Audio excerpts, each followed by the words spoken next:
Hello everyone! Welcome to the World of Dahl Book Club, here at the Corona Public Library. This week, we will be reading James and the Giant Peach. Here is a summary of the book. When James accidentally drops some magic crystals by the old peach tree, strange things start happening. The peach at the very tip of the tree starts growing and growing and growing until it's as big as a house. When James crawls inside, he meets a house full of oversized friends, grasshopper, centipede, earthworm, and more. With a snip of the stem, the peach starts rolling away, and the adventure begins. And now for the word of the week. The word of the week is peculiar. Can you tell us what peculiar means? Something that is strange and unusual. Can you give peculiar in a sentence? What's more peculiar than a gigantic peach is life-size talking creatures. And that was the word of the week. This video is brought to you by Peaches. Peaches, bringing you peachy satisfaction since the invention of peaches. When were they invented, you ask? I think they just appeared one day. What's better than a chocolate Wonka bar any day? A peach. Get your daily fruit serving with a peach. Found anywhere where peaches are sold. Just don't let your peach get too big. Peaches! And now, here's an excerpt from James and the Giant Peach.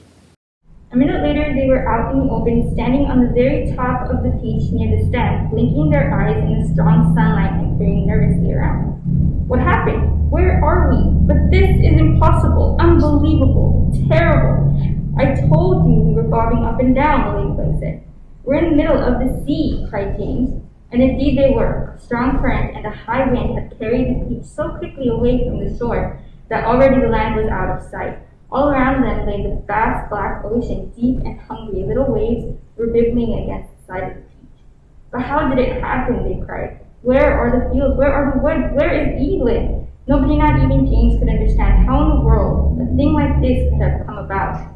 Ladies and gentlemen, the old green grasshopper said, trying very hard to keep the fear and disappointment out of his voice, I am afraid that we find ourselves in a rather awkward situation. Awkward, cried the earthworm. My dear old grasshopper, we are finished. Every one of us is about to perish. I may be blind, you know, but that much I can see quite clearly. Off with my boots, shouted the centipede. I cannot swim with my boots on. I can't swim at all, cried the ladybug. Nor can I, wailed the glowworm. Nor I, said Miss Spider. None of us three girls can swim a single stroke.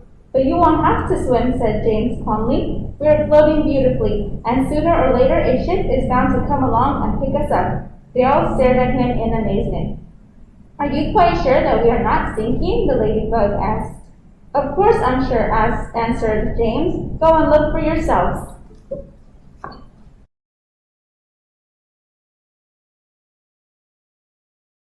Costume contest alert! Dress up as your favorite Roald Dahl character and send in a picture. See flyer for more details. Here is Miss April as a ladybug from James and the Giant Peach. Can't wait to see your costumes! Thanks for watching. Hope you had fun reading. And if you weren't able to grab an activity packet at the library, the worksheets will be in a link down below in the description. Reminder to log in your reading minutes for the summer reading program. And if you read along this week, don't forget to come on the last week to pick up your finisher's prize. Join us next week where we will be reading Charlie and the Chocolate Factory. Goodbye!